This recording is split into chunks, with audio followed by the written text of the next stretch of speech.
All right, welcome back, everyone. The International Scout, it's a vehicle with some very deep ties right here to the Summit City, and it's being reborn.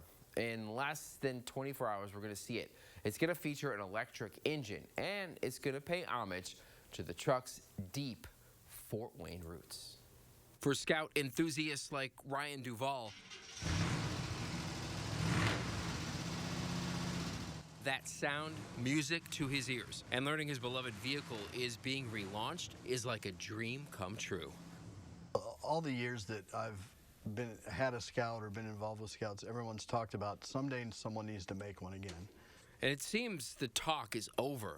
Volkswagen making the Scout again, set for a 2026 relaunch. It's something that I never thought would really happen, but then it became pretty real pretty quick. And you know, of course, there's some trepidation there because how do you redo an American icon like this? A question that'll be answered during an unveiling in Tennessee where the next generation Scout will be built. Duvall says the driving force behind the Scout's rebirth first turned to Fort Wayne for inspiration. He brought his team down here and we gave him his first lesson on the Scout.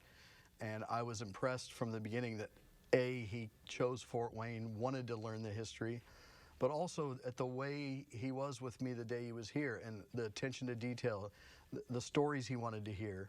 The company even handpicked 4 Fort Wayne area residents with ties to the Scout to be at the unveiling, including a former International Harvester designer and a clay modeler who helped design the original Scouts. How many designer guys that you know of that?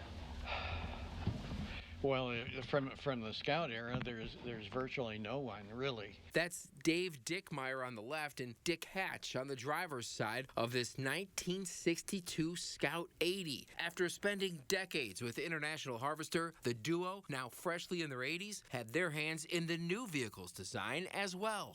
The brand character of a Scout should always look like a Scout. You should know it's a Scout by its appearance. With someone as capable and powerful as Volkswagen behind it, there's no reason why it shouldn't be a great success. It really can go all the way and happen far beyond anything we ever would have imagined. And to understand the Summit City's Scout obsession, you'll need to rewind to the times documented in this PBS piece titled Trucktown, A History of International Forester in Fort Wayne. It's a story now Fort Wayne Deputy Mayor Carl Bandemir recalls fondly. I was the Economic Development Director for the city of Fort Wayne back then. And holding that job title when the Scout saga first unfolded put him in the center of it all. I guess kind of an exciting time when you look back upon it, because it was the time when first Scout left, and then International Harvester left, and then on the heels of that, General Motors came to Fort Wayne. So that was all kind of happened in that term that I was there. Bandemir says he vividly recalls the night a businessman from Texas offered to buy the Scout plant on the condition he would get tax breaks and incentives from the city while using non-union workers. But the council needed to approve it, and local UAW members made their opinion known. The whole room all of a sudden was surrounded by UAW workers, all in blue T-shirts with UAW across there. The intimidation factor that they had upon city council was enough to defeat the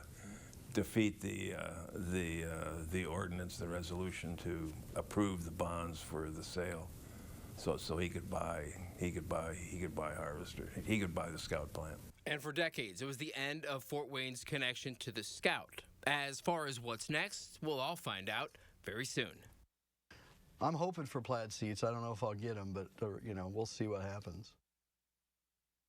And yes, we certainly will. Plaid seats, why not? Well, the new Scout's going to be unveiled online for those who can't make it, of course, to Tennessee for the event, just like those 4 folks from Fort Wayne. It's going to be happening tomorrow at 5 o'clock.